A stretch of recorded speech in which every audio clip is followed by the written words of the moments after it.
우리가 이슬람교에 대해서는 그냥 지나가겠습니다. 왜냐하면 교회 역사인데 제가 책에는 있지만 그냥 지나가고 교황 제도의 성장, 우리가 지금까지는 교황 제도의 시작을 우리가 살폈다면 이제는 성장이라는 말은 그 하나의 절정에 이제 달하게 되어지는 것입니다.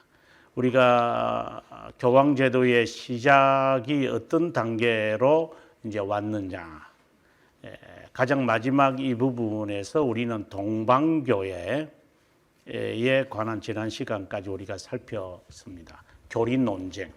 그러면 이제 오늘은 그 성장이 되고 난 다음 어떻게 이게 확산, 그리고 뻗어나가는지, 그러고 난 다음에는 이제 쇠퇴가 되겠죠. 디클라인이 어떻게 이제 이루어지는지.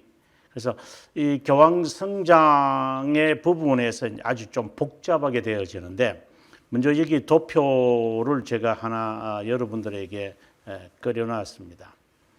뭐 제가 그린 것은 아니고, 샤르마뉴가 814년까지의 유럽의 지도라면은 신성로마 제국은 바로 이 부분을 지금 이야기합니다.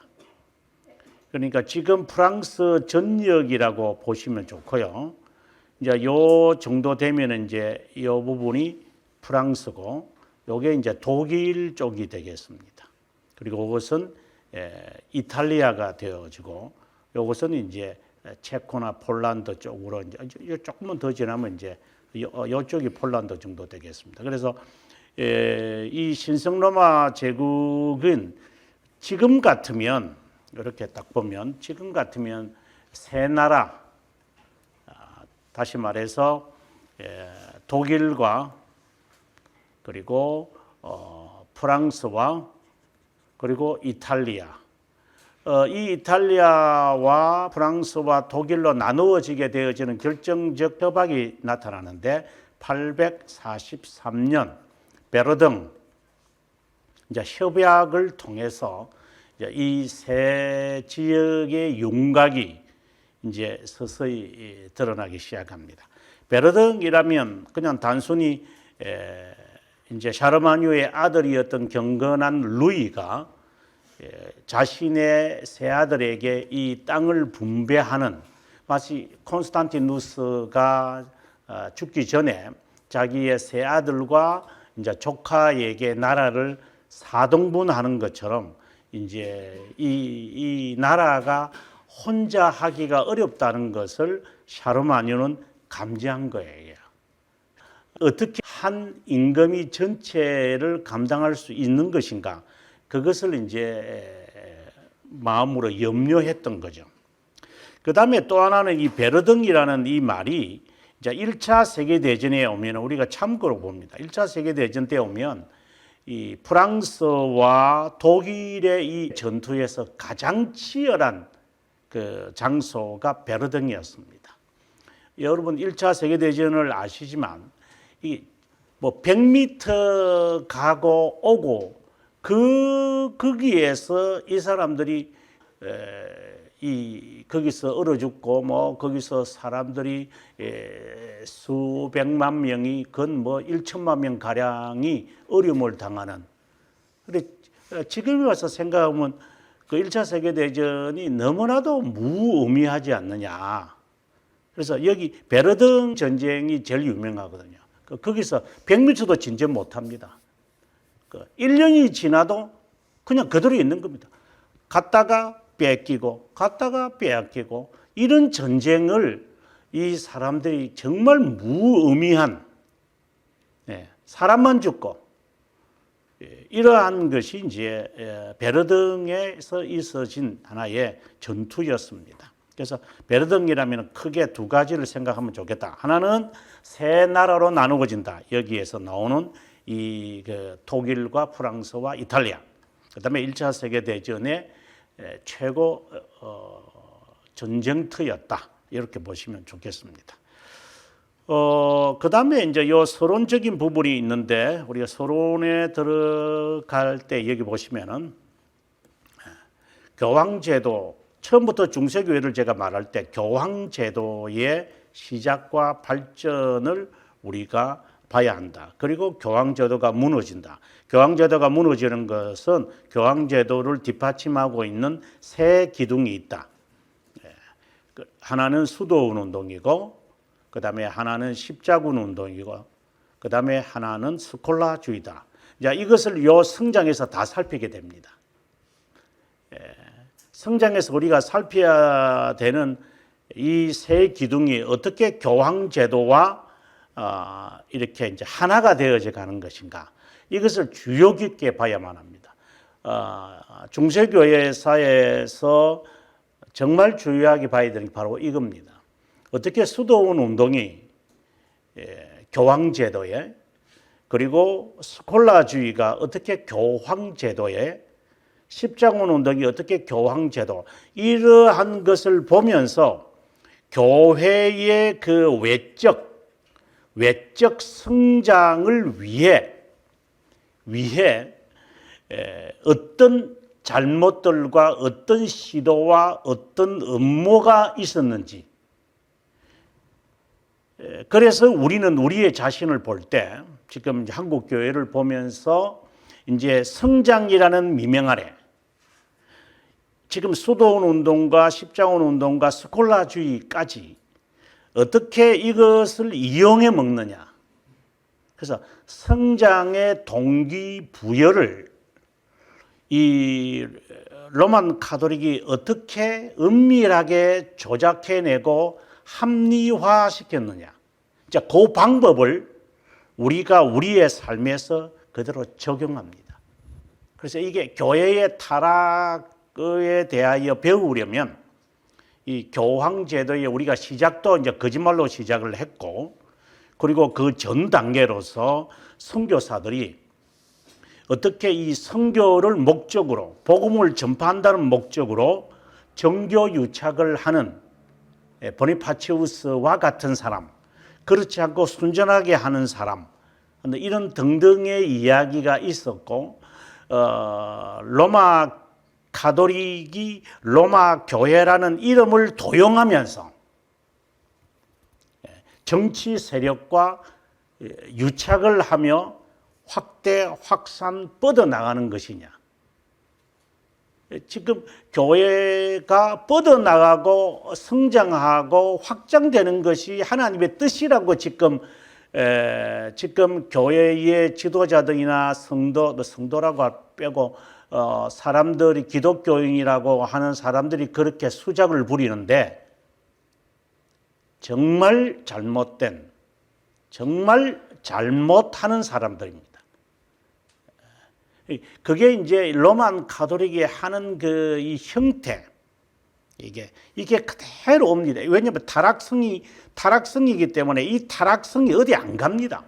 문화만, 상황만, 환경만 딱 주어지면 이 정황 속에서 사람은 언제든지 그것을 답습합니다. 도대체 이게 누구 닮아서 그래요? 정말 신기한 일들입니다.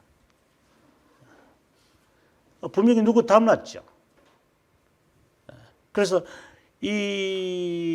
우리가 저도 지금 교회를 개척하고 지금 해나가지만, 이 교회가 100년, 이제 뭐 앞으로 100년이 될는지 모르겠습니다만은, 이 교회의 이 순전한 이 정신이 얼마나 오래 갈까?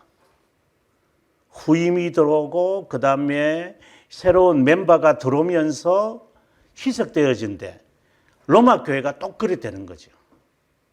순전하게 로마 교회는 괜찮았어요. 이게 이제 결탁이 되면서 확산, 확대되면서 그들의 비율을 맞춰야 되니까 정체성을 상실하고 희석되어져 가버리는 거죠. 그래서 정치화되어 가는 거예요. 이제 이러한 과정들을 우리가 이 세 기둥이 어떻게 되어져 가는가, 외적 성장이라는 이 단순한 목적을 이루기 위해서 수단과 방법을 가리지 않는 이라는 것이 과연 옳은 것인가? 그다음 두 번째에 이 일을 위해서 이제 로마 가톨릭이 자신의 성장을 위해 걸림돌들이 있습니다. 그게 정통성으로 보면 동방교회가 정통성이 있는 거죠. 뭐 지금을 말하는 게 아니라 그때. 그래서 이 동방교회와 서방교회를 분리시켜야 됩니다. 교회 나누어진 거 보면 압니다. 다 정통성 주장합니다.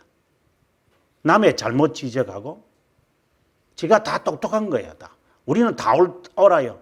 그러면서 정당성을 주장하고 자신의 이익을 도모하고자 하는 자들의 그 모습이 한국 교회에 아무렇지도 않게 보입니다.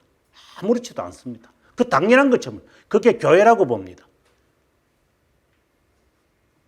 그건 교회가 아니잖아요. 그건 정치 집단이지.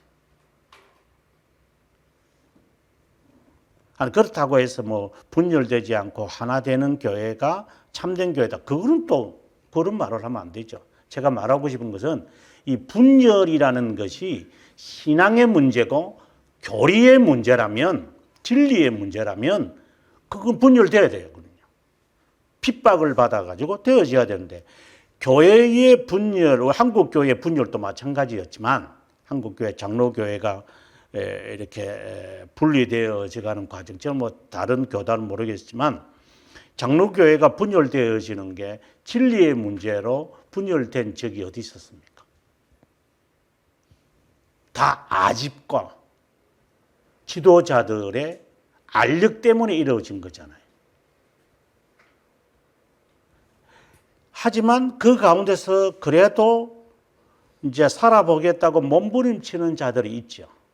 이제 그런 사람들의 모습을 우리가 찾아가려고 하는 것이기 때문에 그래서 성장을 위해 이제 첫 번째는 정교 유착을 하는 거고요. 세속화돼야 되는 거고 두 번째는 여기 있는 대로 이제 걸림돌이 되어지는 것을 처단해야 됩니다.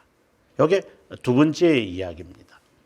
그 다음에 이제 분열이 되어지가는 이 과정을 우리가 하나하나 살피게 되는데 분열하게 되어지는 가장 중요한 이유는 기독교가 분열되었기 때문입니다.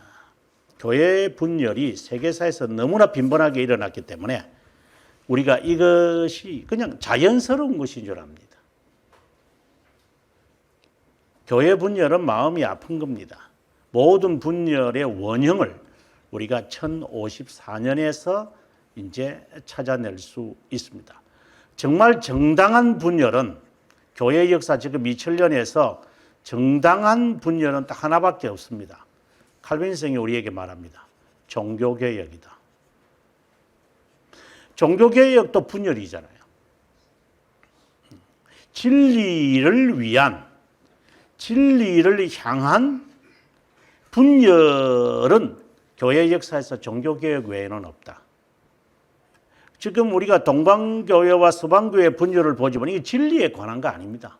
지난 시간에도 그런 말을 했지만 한국교회 분열의 돈 문제만 딱 빼보십시오. 그럼 분열할 이유가 없습니다. 그래서 장로교회 분열사를 이제 그 연구해서 박사학위를 받으신 분이 이제 지금 은퇴하셨죠. 제 선배지만 뭐 교리 논쟁으로 한국 교회가 분열됐다, 장로교회가 분열되었다는 것을 이제 추적하려고 이제 하신 거예요. 그 이제 그래서 박사학위 받은 거거든요. 뭐 이단이 뭐 들어왔다, 뭐 신사참변 문제다, 뭐 이런 여러 등등의 이제 문제를 갖고 하는데 실제로는 별 의미가 없죠. 네. 아니었기 때문에 제가 그 말입니다. 그래서 아무튼 우리가 성장에 있어서 이 두 가지를 겪고 난 다음에 성장을 위한 이 성장이 목적입니다. 하나의 딱 이렇게 목적이 딱 되어 있습니다. 뭐 이거 적당한 예인지는 모르지만 교회가 전도를 하기 위해서 여러 수단을 쓰잖아요. 그래서 어쨌든 여기에 이 교회당을 채우기 위해서 사람들은 수단을 씁니다. 그런데 그 수단이 정당한 것인가? 우리 검증을 안 합니다. 일단 체험이 되는 거지. 그러니까 이 성장이라는 것이 목적입니다. 그 자체가 목적입니다. 그래서 참 안타깝지만 이제 한번 우리가 살펴보도록 하겠습니다. 이제부터 긴 시간 동안 아마 내년까지 우리가 가지 않을까 있는 생각까지 해봅니다.